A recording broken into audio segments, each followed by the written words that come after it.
memoria propias que no forman parte de la memoria principal, que son los registros. ¿Sí? La unidad aritmética lógica tiene, eso ya supongo que ya lo estarán viendo, lo habrán visto. ¿Sí? El registro acumulador, los registros de usos generales, el registro de estado, etcétera, etcétera, etcétera. Bueno, los registros son de la unidad aritmética lógica. La unidad de control tiene su propio registro. ¿Sí? El, el registro de segmento, de desplazamiento, el contador del programa, el de registro de instrucciones, que es el que tiene la instrucción que se está ejecutando, etcétera, etcétera, etcétera. ¿Sí? Tiene su propio registro. Si por algún motivo, por hacer alguna interrupción para ocuparse de otra tarea, la unidad de control debe mantener esos registros a recaudo, los transmite a la memoria principal en un lugar que ya sabe dónde está y que se guardan temporariamente. Se ocupa de lo que tiene que hacer y luego restaura el estado de los registros desde la memoria principal. O sea que sirve como almacenamiento auxiliar de esos registros. ¿Mm? Pero esos registros son los que realizan todas las tareas. Las tareas que realiza la computadora lo hace a través de esos registros. Gloria a Dios, No gloria de a la memoria en Dios. forma directa. ¿Sí? Bien, voy a dejar de presentar y ahora van a ver mi cara. Ok, hola, soy yo. Este,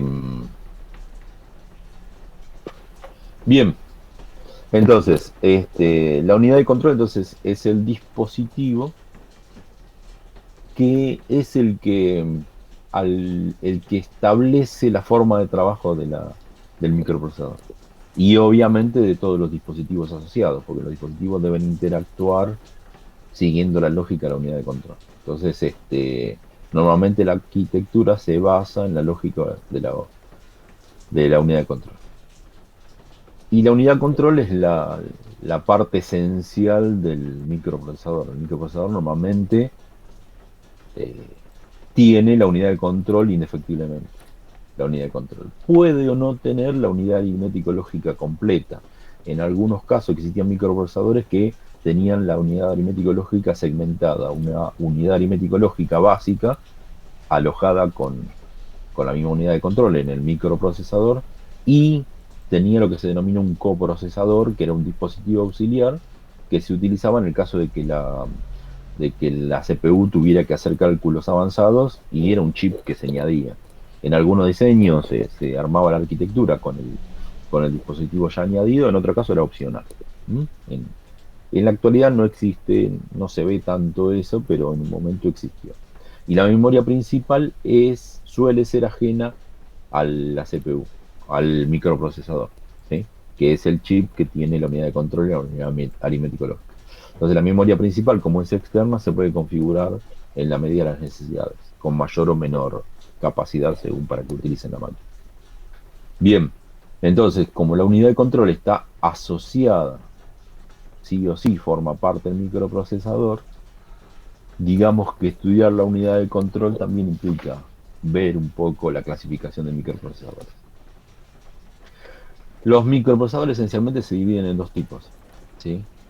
Los, Hay varias clasificaciones, pero esencialmente hay dos tecnologías más representativas del diseño o la arquitectura de los microprocesadores, que son la tecnología CISC y la tecnología RISC. ¿En qué se basa esa clasificación? En el set de instrucciones que puede manejar el procesador. ¿Eso qué significa? Que la unidad de control puede decodificar instrucciones básicas o instrucciones avanzadas. Entonces, hay dos tecnologías distintas, depende el... Bueno, son media. Ok. Eh, Hay dos tecnologías distintas o dos estrategias distintas en base a cómo se arman los programas. Uno es descansar en la complejidad del microprocesador y hacer que haya instrucciones que resuelvan operaciones complejas. Con lo cual el microprocesador es muy complejo, tiene muchos circuitos incorporados porque hace tareas realmente bastante complejas y por contrapartida suele ser mucho más poderoso, o sea, ejecuta instrucciones más complejas en un solo ciclo, con lo cual se supone que es mucho más rápido, pero también desperdicia mucho más energía, porque al tener más circuitos requiere de mayor disipación de energía por la operación de los transistores que están diseñando esa tecnología, y lo que implica que va a levantar más calor y va a desperdiciar más energía. Por contrapartida, estadísticamente, eh, no todos los programas utilizan instrucciones complejas, entonces puede existir un compromiso en hacer o diseñar microprocesadores con instrucciones muy básicas, un una cantidad limitada de instrucciones que puede decodificar el microprocesador, o sea, las instrucciones más básicas, y cuando necesitan hacer una tarea compleja, que esa tarea se lleve a cabo mediante esas instrucciones básicas. En vez de tenerla ya armada dentro del microprocesador, las tienen que hacer paso por paso, con lo cual los programas se vuelven un poco más complejos. Pero por contrapartida, la mayoría de instrucciones suelen ser básicas. Entonces, estos microprocesadores, si bien son mucho más básicos, suelen ser mucho más baratos, mucho más rápidos, disipan menos energía, ¿sí? Y estadísticamente funcionan más o menos a la misma velocidad o sea, terminan teniendo más o menos el mismo rendimiento que la tecnología CISC, ¿sí? Los de tecnología RISC, de eh, conjunto de instrucciones reducidas, sería lo que significa RISC. Y CISC, conjunto de instrucciones complejas, ¿sí? Eh, Bien, entonces normalmente los celulares, en estos cositos que tienen acá, suelen ustedes tener microprocesadores de tipo RISC, o sea, microprocesadores muy básicos. ¿Por qué muy básicos? Porque necesitan que conserven la energía, que no disipen mucha energía. Entonces, los procesadores que suelen venir en los dispositivos portátiles suelen ser dispositivos ARM, ¿sí? En general, ese es un diseñador de chips. Claro, los ARM, efectivamente. O Motorola también tiene una serie de chips, que son los Dragon Ball, etcétera, etcétera, etcétera, que son de tipo RISC. Los programas que son diseñados para para los dispositivos de tipo RISC suelen tener instrucciones. La Raspberry tiene una ARM, exactamente. Este, es un poco más, tiene alguna introducción interesante a la historia de los ARM y la Raspberry, pero bueno, lo dejamos para más adelante entonces. Este, en cambio, las PC suelen tener microprocesadores de tipo CISC. O sea, los Intel son todos CISC. AMD, obviamente, como es una especie de clon de Intel, también son microprocesadores CISC. Normalmente los servidores, las PC de escritorio estándar suelen tener microprocesadores de tipo CISC. No es una regla esa, no es una regla, porque hay muchos notebooks que suelen venir con procesadores de tipo RISC, ¿sí? ARM, por ejemplo, ¿cómo es que se llama? No me sale el nombre ahora. No sé cuántos book que están. No me sale el nombre ahora. Que son este, notebook muy pequeñas que tienen poca memoria, el procesador es más bien básico y utilizan mucho la nube. O sea, las aplicaciones es para aplicaciones. Los Chromebook, exactamente, Agustín, gracias. No me salía el nombre. Suelen venir con chips ARM y son computadoras que uno diría, bueno, de uso general. Ah, mirá, buenísimo. ¿Mm? No son ni mejores ni peores por ser CISC o ser RISC, sino que la estrategia de diseño es distinta. Existen otras tecnologías, ¿sí? El CISC con Z, de Zero Instruction, el CISC con S, ¿m?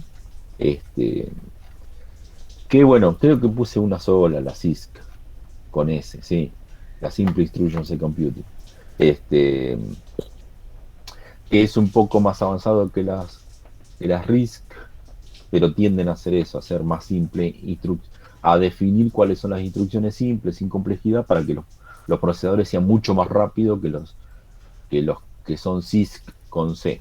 ¿Sí? Ah, mira, esa es la Chrome. Ah, espectacular. Me encanta. ¿Qué es? ¿Qué le Esta es pega? otra. No, se le Ah, rompió la pantalla, entonces le saqué a una otra notebook la pantalla mira, y la estoy usando así. Esta es otra. La tengo, ves que tiene el display sacado. sí, Este es el display de otra notebook que le iba, porque el display de esta es muy choto y se rompe todo el tiempo. mira vos, espectacular. Y está toda desarmada esta. Es espectacular. Bueno, sigamos. Entonces, esos son los dos tipos principales de procesadores, una clasificación de procesadores en base a el tipo de instrucciones que pueden administrar. Si las instrucciones son complejas o si las instrucciones son simples.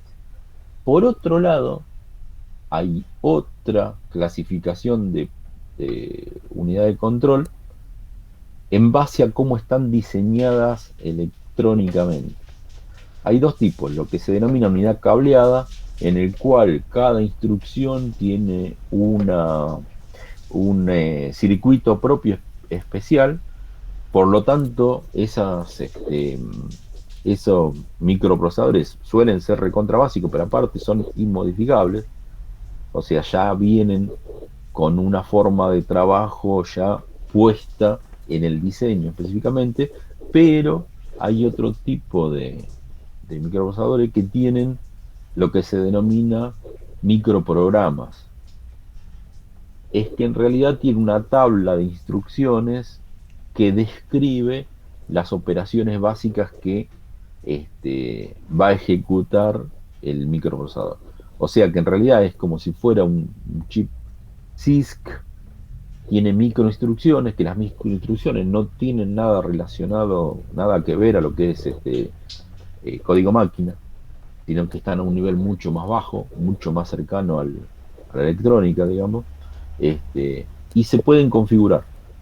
¿Sí? Entonces, este, lo que tienen esos microprocesadores es lo que se denomina microcódigo. ¿Qué es el microcódigo? Es un, un proceso que corrige o establece pequeñas rutinitas que se hacen con esas microinstrucciones y que cada una de esas rutinitas configura una instrucción, ¿sí? Una instrucción de código máquina.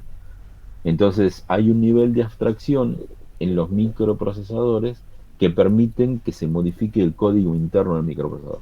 Tienen como una pequeña lógica.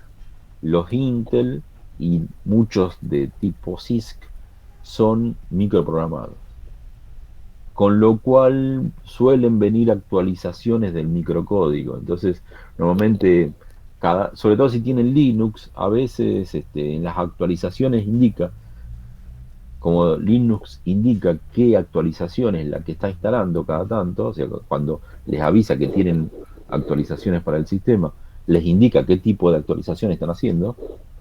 Normalmente a veces dice actualización del microcódigo. ¿Viste? Dice que microcódigo, ¿qué es el microcódigo? Bueno, son las instrucciones específicas del microprocesador. ¿Mm? Normalmente esas microinstrucciones las conoce solo el diseñador de los chips. O sea que las microinstrucciones las, este, las crea Intel o AMD. Y es específico para el microprocesador que están utilizando y no para otro microprocesador. Con lo cual, los microprocesadores, que a veces el diseño es tan complejo que están sujetos a que haya errores en el diseño, a veces se pueden corregir porque las microinstrucciones son tan básicas que permiten ser configuradas. Entonces, la lógica avanzada del microprocesador la da un microcódigo que tiene almacenado. Y el microcódigo es modificable. Incluso hubo virus que atacaban el microcódigo en algún momento. Ahora no recuerdo el nombre, pero bueno, hacían más lento el proceso de los microprocesadores, hacían que el microprocesador se vuelva recontra lento. Intel para desactivar ese tipo de virus lo que mandó es una actualización que lo que hacía era volver más lento el microprocesador. El efecto secundario que tenía era eso, para evitar que el virus se propague, las instrucciones que era riesgosa les agregaba este, partes de control, digamos, que hacían que las instrucciones sean más complicadas para que no corra riesgo de ser infectadas. Entonces, eh, se volvían más lentos los microprocesadores por un tema de seguridad. Entonces, eso es porque le hackearon el código a la microinstrucción.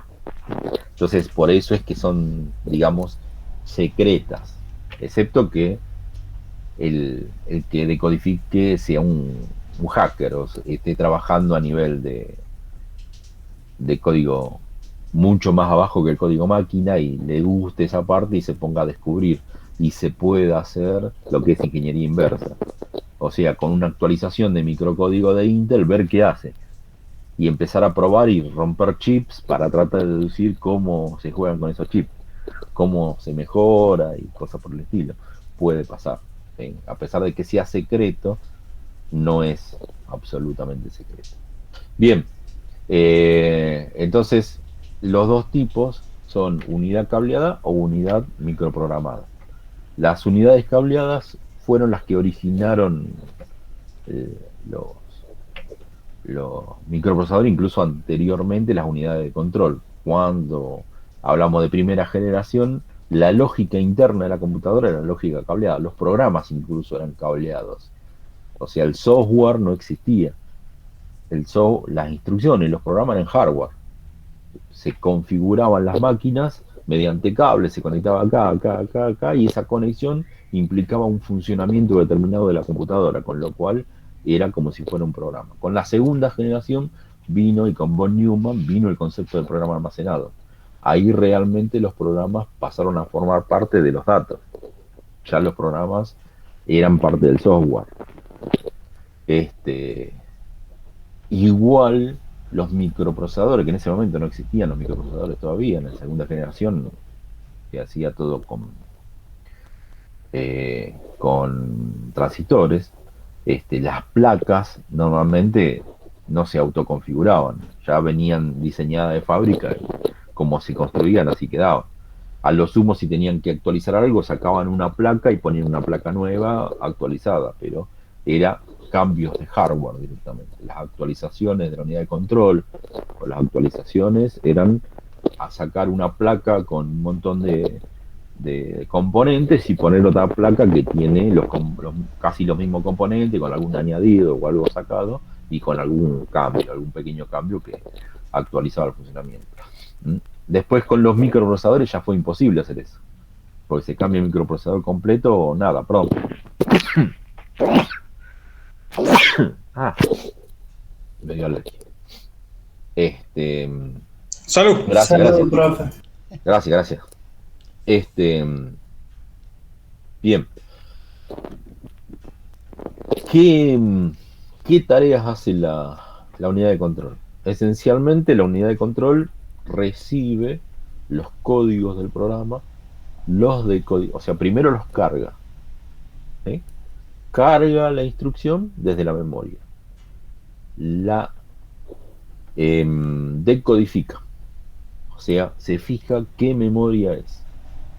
Una vez que la decodifica, establece cómo se tiene que ejecutar esa instrucción. Si es la unidad cableada, la ejecuta en forma casi directa. Simplemente activa el circuito que corresponde a esa instrucción y la ejecuta. Si no, busca las microinstrucciones que correspondan a esa instrucción de código máquina y las va ejecutando por paso. O en paralelo. Los microprocesadores ahora no son específicamente von Neumann porque hacen tarea en paralelo. Tienen varios cores, o sea, varios núcleos. Entonces a lo mejor una instrucción se puede ejecutar en paralelo entre distintos núcleos. Normalmente no pasa así. Cada núcleo es independiente, entonces cuando se ejecuta una instrucción es específicamente hecho por un núcleo. pero se pueden ejecutar instrucciones en paralelo. Lo que se necesita una lógica de coordinación muy grande para que el trabajo en paralelo no se pise uno con otro. ¿Sí? Entonces el microcódigo normalmente está indicado para un core determinado. Entonces es muy difícil que una instrucción en código máquina se pueda ejecutar en paralelo. Pero eso no implica que a lo mejor pueda existir algún motivo para crear alguna microinstrucción, alguna instrucción que se pueda ejecutar en paralelo por distintos cores. Entonces, una instrucción a lo mejor es hecha en partes por un par de cores. En la actualidad no sé la verdad si existe eso, está dentro de lo posible, pero no sé si realmente se cumple. La verdad que en algún momento leí sobre eso, pero después no me interesó. Bien, entonces, en la hoja 6 tienen indicado cuáles son las tres funciones esenciales, que son estas que les conté, y lo que son los conceptos de los buses. El bus paralelo, el bus serie, Apagale, ¿sí? tal vez. Tal pedo.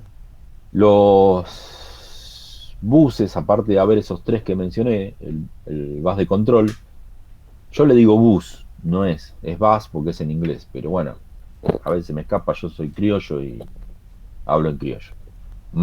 Hablo mal el inglés, no a propósito, lo hablo mal porque no me interesa en realidad el inglés. Entonces, a veces lo pronuncio mal, pero bueno, donde yo digo bus es bus o algo así. Eh, yo mencioné tres que estaban en el gráfico, que era el bus de control, el de datos y el de direcciones, pero los buses tienen también su propia estructura. Hay dos tipos de buses. Lo que se denomina bus paralelo, en donde los datos circula cada uno por su propio cable, por su propio circuito que lo transporta. En realidad, eso de transporta hay un emisor que inyecta un valor alto de corriente, valor alto estamos hablando de entre 3 volts y medio y 5 volts, ¿no? O por ahí 3.3 volts, más o menos arriba de 2 volts para dispositivos que son portátiles. El tema, hay que ver la lógica en qué, cómo está alimentada, si es a batería o cuál es el diseño, cuál es la arquitectura específica de la parte electrónica. Pero suele ser un voltaje que supera los 2 voltios seguro. Entonces, cuando se manda una señal que sea un 1, se manda un voltaje por un cable. Entonces hay un dispositivo que manda un voltaje. Ese voltaje automáticamente está en todos los lugares donde llega el cable ese. Está todo electrificado. Entonces todos los dispositivos que están conectados a ese cable están sintiendo que hay transportándose una corriente eléctrica. Si manda un cero, en realidad manda o no manda nada, o sea, no envía voltaje o envía un voltaje muy bajo, ¿sí? Porque por algún motivo hay pequeñas fugas de los circuitos, entonces, bueno, no puede cortar al 100% la corriente, entonces circula una muy pequeña, muy débil corriente, inferior a un voltio, digamos, un voltio y medio, debajo de un voltio y medio. Eso se toma como si fuera un cero, ¿sí? Si no está dentro de esos dos valores, o sea, si está en un valor intermedio que no llega a ser inferior, digamos, a un voltio y medio, y no llega a ser superior a 2 voltios, se toma como un valor indeterminado. Entonces, la máquina espera que se estabilice la tensión, hace una pequeña pausa. Normalmente tiene dentro del diseño dispositivos electrónicos que hacen ese sensado de ver que cuando está en un nivel que no es lógicamente un 0 o un 1, no habilita la lectura, no habilita el proceso de los datos del bus. Por ejemplo, si está justo en ese momento cambiando el valor. O sea, si está pasando de 0 a 1, llega un instante en que es casi instantáneo, pero la velocidad que trabajan los microprocesadores no es tan instantáneo. Y el tema son las corrientes parásitas. Como hay muchos dispositivos interactuando, puede ser que alguno influya sobre otro, sobre todo en el tema del bus paralelo, que son varios cables que circulan juntos. Si no están bien aislados o tienen una potencia muy alta por algún motivo, un cable puede llegar a influir en otro cable con un efecto de, Apagale, como no es se haga el pibe del baño. Me sale imantación, pero no es imantación. Ahora no me sale el nombre. Que es el efecto el que hacen los transformadores. ¿Sí? Campo magnético. Efectivamente, el campo magnético, gracias. ¿Sí? Entonces genera una FEM, una fuerza inducida, digamos, induce corriente por otro cable, donde no había, aparece una pequeña carga inducida por un cable que está cercano.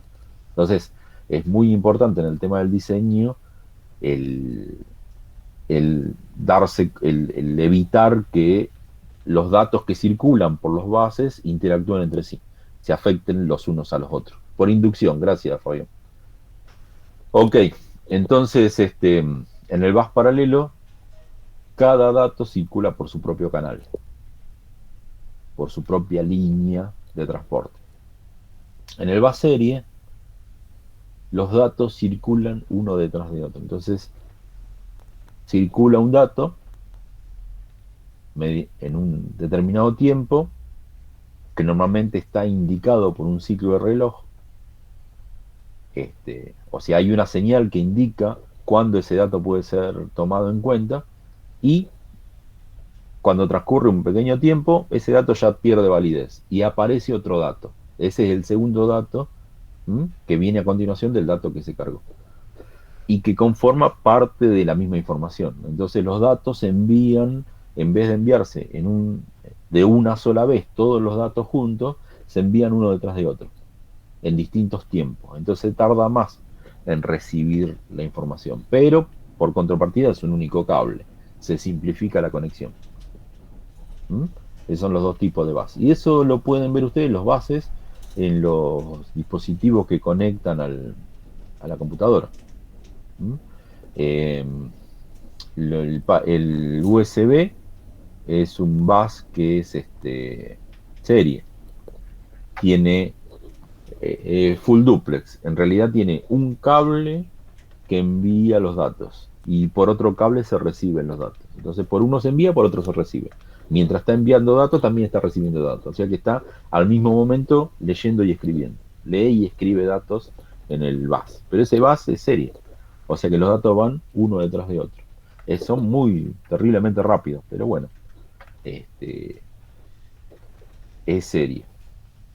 Ahora, la señal que no tengo nada para mostrarlo, excepto, por ejemplo, esto.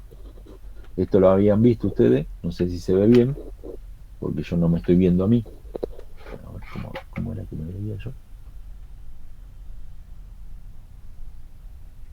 Había no me acuerdo dónde tenía que poner el mouse para verme. Bueno, no importa. Esto se acuerdan lo que era, ¿no? ¿Se acuerdan lo que era esto? Lo vimos las otras. Efectivamente, una memoria. Bueno, estas conexiones son el bus de control, el bus de direcciones y el bus de datos, todo, cada uno en una patita. ¿Sí? 22 menos 3, 19. Están todos entremezclados, no sé el orden que tiene cada uno, pero en esto están mezclados todos los datos del bus de dirección, el bus de control y el bus de datos. Entonces circulan todos los datos en paralelo. O sea, en un instante están todos los bits necesarios para que esta memoria trabaje en estas conexiones, en este peine de conexión. ¿Sí? No sé cuántos pines tiene, creo que era 72 pines, si no me equivoco. ¿Sí? Y acá en estos 72 pines hay de todo, incluso la alimentación, los 5 volts que requiere y la masa. O sea, aparte de haber datos, hay conexiones que son no específicamente datos. Ok, eso es está conectado al bus de datos del microprocesador, que circula por toda la placa madre, digamos, por todo el mapa. Después hay bases especiales que son utilizados para conexiones externas. Por ejemplo, en las máquinas viejas que tenían discos rígidos, ¿se acuerdan que había dos tipos de discos rígidos? Los PATA y los SATA, ¿sí? Los paralelo y los serial. Los ATA o PATA, digamos, eran los que tenían un montón de pines que se conectaban con un cable ¿eh? Esto es un, este es un serial lata de, no, perdón, un paralel. Cable IDE Este es un cable IDE, exacto. Este es un cable IDE de, del de una pata. notebook. Paralelo Eh, ATA. Y ese sería LATA, el otro. El serial ATA, no sé si tengo alguno acá, algún cable, pero bueno, el serial ATA, el que se conecta, por ejemplo, acá tengo un montón de porquería tirada que tengo que ordenar. Esto es un CADI que se mete dentro de la notebook. Este no me sirve porque no es para esto. Acá se conecta al disco rígido para reemplazar la lectora de CD por un disco rígido, ¿sí? Y acá, esto que está acá es el conector serie. ¿Mm? ¿Sí? Decime, Fabián,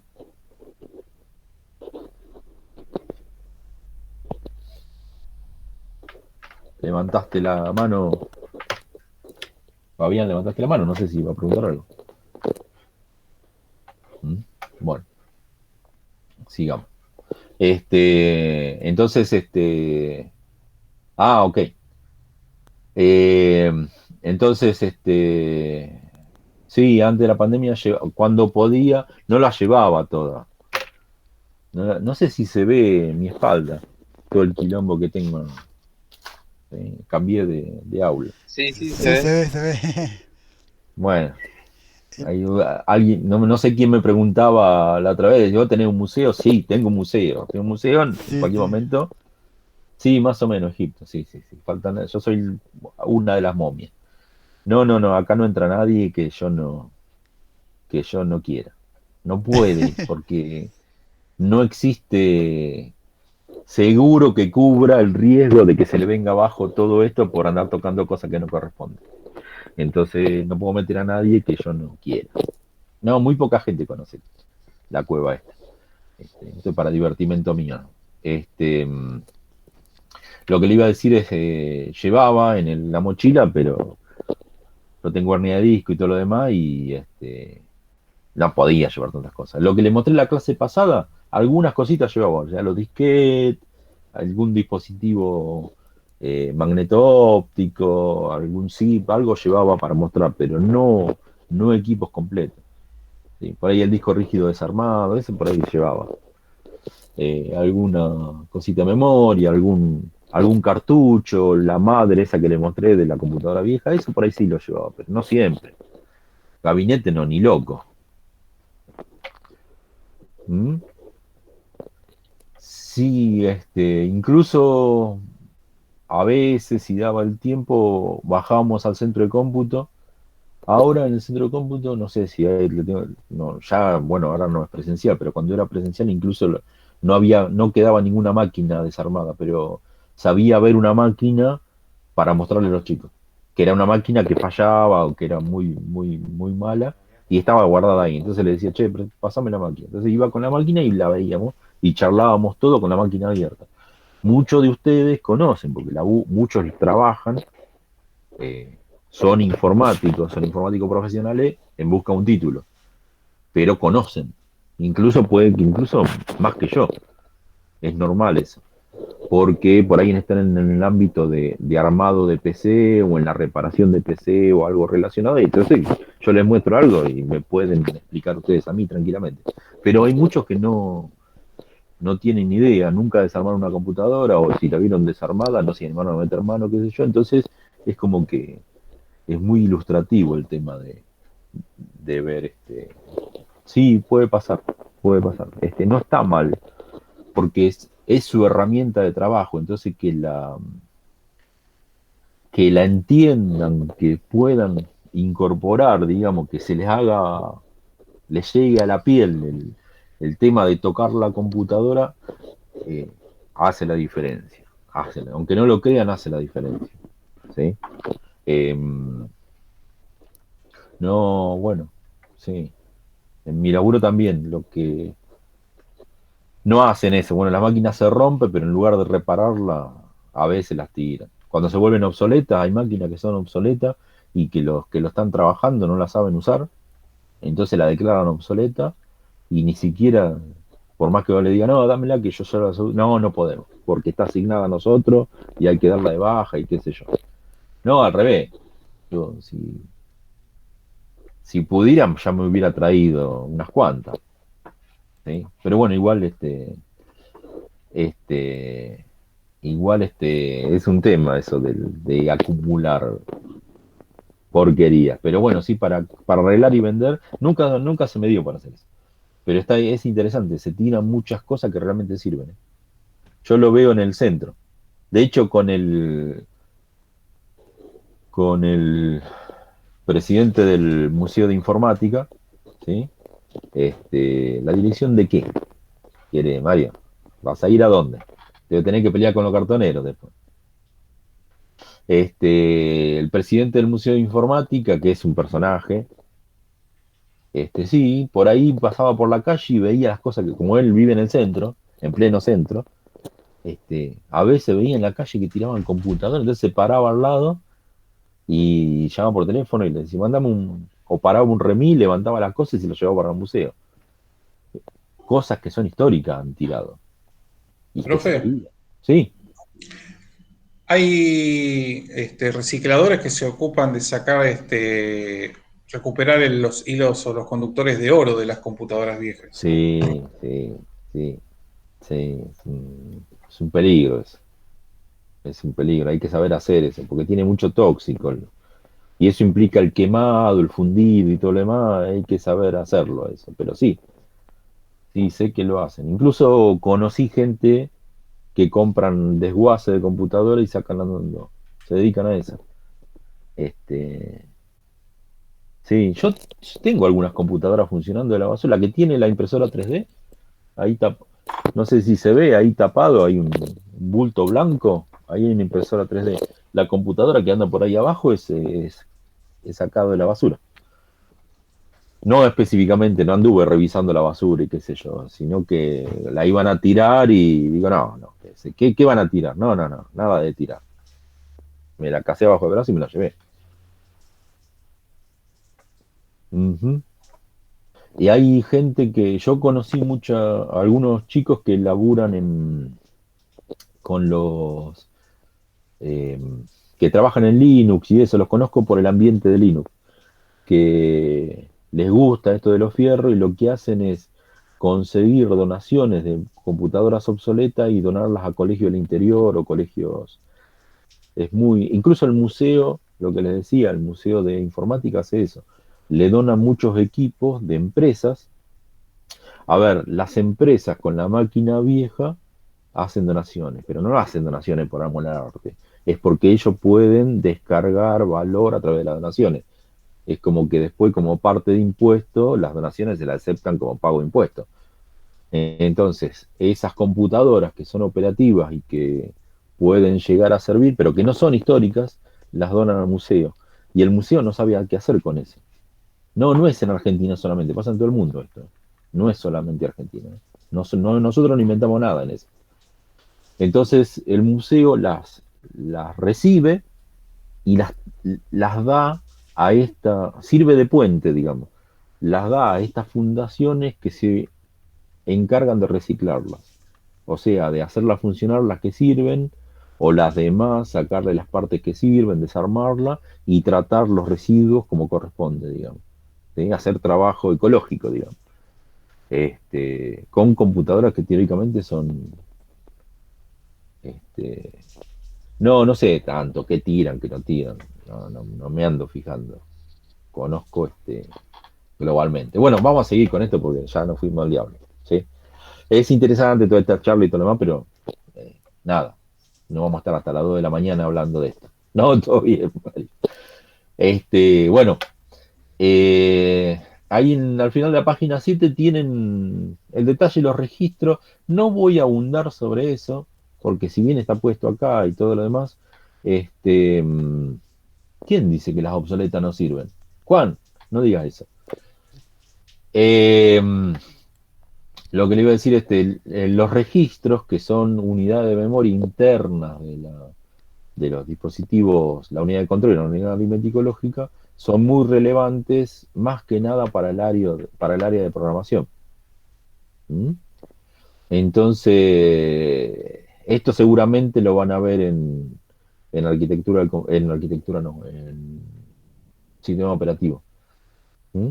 Ya están viendo Assembler, ¿no? ¿Algo?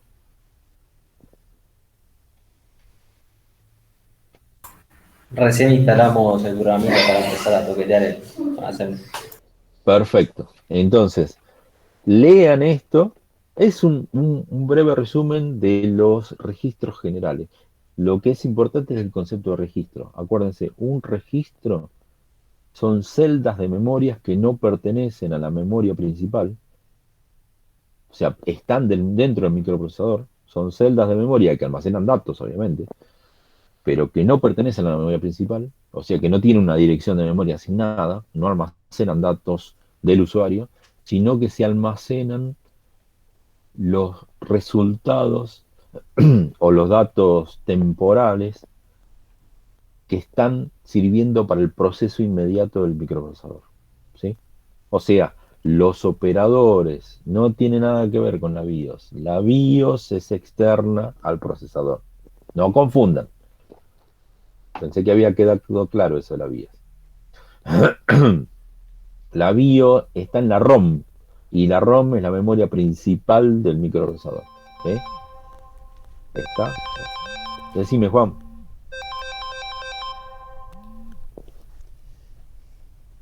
Hola. La que no se borra, sí, Sí. efectivamente. Sí. ¿Ok? ¿Había levantado Sí. la mano, Juan? ¿O te escapó también? Sí, estoy acá, estoy acá. Bueno, se Ahí ve que salgo, ahí salgo. se le escapó el... Justamente me llamaron, profe. Solo quería consultarle el registro, es solo para que me confirme. ¿En qué memoria entonces va? Si no van en la BIOS, entonces irían ¿dónde? ¿En el micro o en la memoria Porque secundaria del...? estabas, justo te habían llamado y estabas hablando por teléfono. Sí, porque me enviaron una compra de Ah, Mercado ok. Libre que atacan en la vereda. Le quería preguntar eso, y por eso no No, no, hablaba. no. No es de la memoria. Los registros son celdas de memoria que no pertenecen a la memoria. Eso es lo que dije. No Y, están dentro de la memoria. ok, Son, ¿y dónde son, quedaría? eso es lo que te estaba por decir. Son celdas que almacenan datos temporarios, en el momento en que están siendo procesados.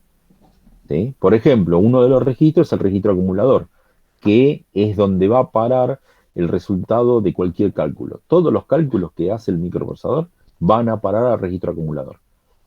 El registro acumulador mantiene el resultado de un cálculo, o sea que es inmediato a la ejecución de una instrucción de cálculo. Ahora, la instrucción inmediatamente posterior suele ser almacenar ese resultado a la memoria principal, o sea, trasladar ese dato de ese registro a la memoria principal para no perderlo, excepto que sea un cálculo intermedio. Entonces, como a veces un cálculo es complejo, tiene resultados intermedios. Entonces, se cargan los datos en los registros de uso general, se calcula con los registros de uso general, se almacena en el registro acumulador, y después las siguientes operaciones utilizan el registro acumulador más algún registro de uso general. Y se va operando con esos datos que están en los registros. O sea, son datos internos de proceso. En el momento que termina el proceso, los datos de los registros van a parar a la memoria principal para no perderlo. Pero los datos intermedios se pierden, no se necesitan para nada. Excepto que ustedes específicamente los quieran guardar para algo, nada, se O- pierden. ok, ¿Sí? conclusión, o sea, quedan solamente volando por ahí, pero cuando se apaga se termina todo. Y la RAM pasa lo mismo, Claro, ok. olvídate de eso. El tema es que los registros son circuitos que pertenecen a la unidad de control, a la unidad aritmético lógica, que son los que se utilizan para indicar dónde van a ir a parar o de dónde se van a sacar los datos de las instrucciones. ¿Está? Pero no es la memoria principal, no es la memoria principal. Son muy relevantes porque cuando ustedes hacen operaciones en código máquina, interactúan con esos registros. Le dan valor a los registros o sacan valor de esos registros, porque es donde la máquina hace las tareas, en esos registros. No es memoria principal. La memoria principal es donde se almacenan los datos que están siendo procesados, pero que se van a procesar o que fueron resultado de un proceso, no lo que se están procesando en el momento. ¿Sí? Es lo que se denomina la memoria de trabajo, que es la memoria RAM, almacenan los datos que en algún momento se van a trabajar. Los que son específicamente de trabajo son los registros. Los registros se individualizan por un nombre, no por una dirección. Las celdas de memoria, de la memoria RAM y de la memoria ROM, se individualizan por un número, que es la dirección de memoria. ¿Sí? Es la dirección de memoria. O sea, las celdas de memoria de la memoria RAM y la memoria ROM están individualizadas por un número. Comienza en 0 y termina en el RAM top, que es el indicador de tope de la RAM. O sea, hasta dónde llega la memoria principal. Que normalmente es RAM top porque lo último suele ser RAM, pero puede ser lo último ROM. Hay que ver la arquitectura. Ahora, RAM y ROM, para individualizar cada elemento, números. Pero los registros, que son la memoria interna del microprocesador, se individualizan por nombre. AH, AL, AX, BH, BL, BX, qué sé yo. OB, bueno, ese es un OB, es el overflow, que es un solo bit. Registro de estado, que ahora no me acuerdo el nombre, R no sé cuánto. IP, que es el puntero a la instrucción, instruction pointer, que indica cuál es la próxima instrucción que se va a ejecutar. Registro de instrucción, que es donde se carga la instrucción que se va a ejecutar, que en el momento mantiene el código, la instrucción, el código máquina que se está ejecutando. ¿Sí? Bueno, esas memorias no son memoria principal. Por eso se denominan registros. ¿Sí? Porque registran un dato y se volatiliza inmediatamente. Una vez que se terminó esa micro tarea que están haciendo, esa instrucción, pueden perder su sentido, entonces se reemplazan automáticamente. En cambio, en la memoria RAM, y más que nada en la memoria ROM, obviamente, los datos tienden a almacenarse por un tiempo determinado, hasta que termine todo el proceso. ¿Está? Entonces, esa es la diferencia entre los registros y la memoria principal.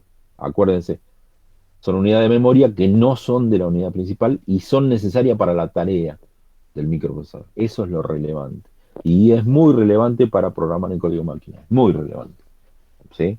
El manejo o la comprensión de qué son los registros es esencial para que ustedes aprendan a programar en código máquina. Por lo tanto, yo le hago la introducción, les indico lo que es, para que vayan sabiendo, pero la idea cabal les va a llegar de el profesor de sistema operativo, que le va a enseñar código máquina. ¿Mm? ¿Ok? Hay una... En la bibliografía les anoté ahí un artículo que habla de CIS contra RIS, que da el antecedente histórico. Está muy interesante, mucho más entretenido que leer los apuntes, obviamente. Pero de todas formas les quiero recomendar esa revista digital. ¿Sí? Existen muchas revistas digitales, pero a mí una de las que más me gusta, Sataka, está bien, es española. Entonces a veces aparte es una revista